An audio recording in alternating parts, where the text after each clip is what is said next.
Ito na lang ang natitirang bukas na drug testing center sa tanggapan ng Land Transportation Office sa Vigan City. Ang 4 na iba pang center, nagsara na simula pa noong Lunes. Napilitan silang magsara matapos ipatupad ang Anti-Drunk and Drug Driving Act base sa bagong batas. Hindi na kailangan pang dumaan sa drug testing ang mga kukuha ng driver's license.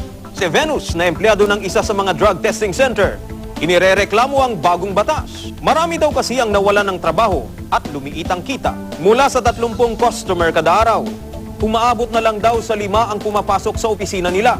Ada pamilya mi, ada anak mi nga pagat-adalem mi, nawanan ti trabaho. Ke dakkel ang nga talaga de ji pukaw mi. Je future ti anak mi, ti pamilya mi naapektaran. Ayon sa LTO Vigan, wala raw silang magagawa dahil kailangang sundin ang bagong batas. Lagi gusto sorti droga, mabalindalat ti ang manehon. So nga, numaminsan mi, awan ti marami dami ti DJ nga balang ginapunta. Noon niya ti policy, dapat nga may implementar. No? Sa ngayon, magtatyaga na lang daw ang mga bukas pang drug testing center sa kakaunting customer. Pero hindi raw sila sigurado kung hanggang kailan nila kakayaning mag-operate.